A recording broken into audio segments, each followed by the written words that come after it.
체계가 궁금. 이 국가는 최근 중국과의 국경 분쟁과 해상 영유권 갈등이 격화되자 국가 비상사태를 선포하고 군사적 대응 수위를 한 단계 끌어올렸다. 특히 자국의 방위력 공백을 단기간에 메우기 위해 즉각적인 무기 조달이 필요하다고 판단했고, 그 결과 한국 방산 기업들과의 협상이 전격적으로 진행됐다.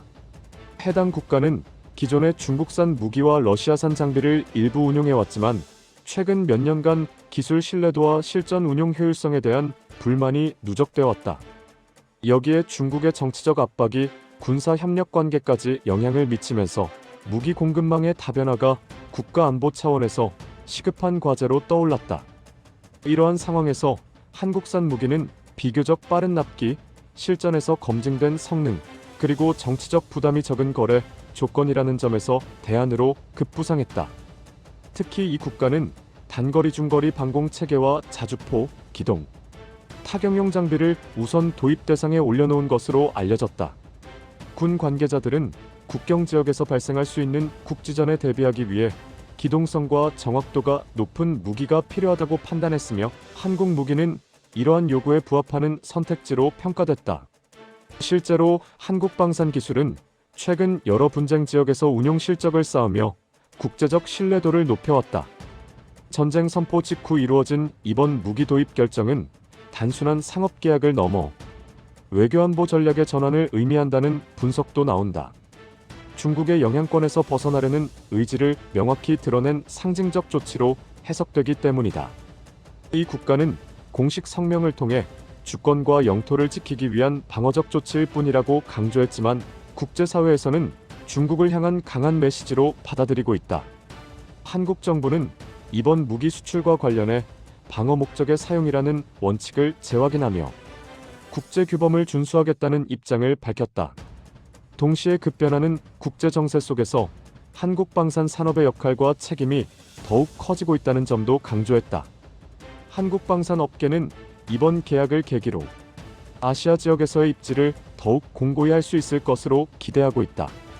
전문가들은 이번 사례가 한국 무기가 단순한 가격, 경쟁력을 넘어 전략적 신뢰 자산으로 인식되고 있음을 보여준다고 평가한다. 과거에는 미국과 유럽 무기가 독점하던 시장에서 한국이 현실적인 대안으로 자리 잡고 있다는 것이다. 특히 긴급 상황에서도 비교적 빠르게 공급이 가능하다는 점은 전시 상황에서 결정적인 장점으로 작용한다. 한편 중국은 해당 국가의 전쟁 선포와 무기 도입에 대해 강한 유감을 표명하며 외교적 대응을 예고했다. 중국 외교당국은 주변국의 군비 증강이 지역 안정을 해칠 수 있다고 경고했지만, 해당 국가는 자위권 차원의 결정임을 거듭 강조하고 있다. 이로 인해 동아시아 및 동남아시아 일대의 군사적 긴장감은 한층 고조되는 양상이다. 국제사회는 이번 사태를 단순한 양국 간 갈등이 아닌 글로벌 공급망과 방산 시장 재편의 신호로 보고 있다. 특정 강대국에 의존하던 군사장비 조달 구조가 다극화되는 흐름 속에서 한국이 새로운 축으로 부상하고 있다는 분석이다. 이는 향후 다른 국가들의 무기 도입 결정에도 영향을 미칠 가능성이 크다.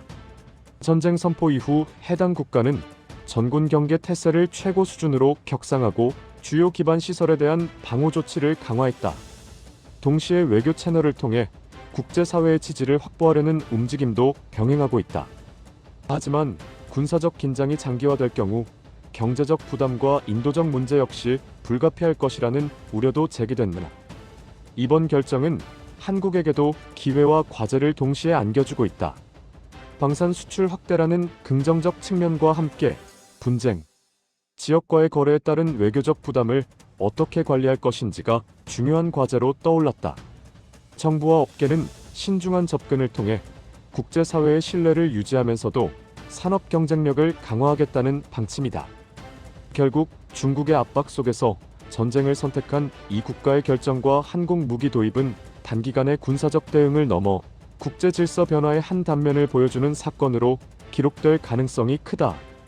힘의 균형이 빠르게 재편되는 현 시점에서 각국의 선택은 단순한 무기 구매를 넘어 외교안보 전략 전반을 가늠하는 지표가 되고 있다.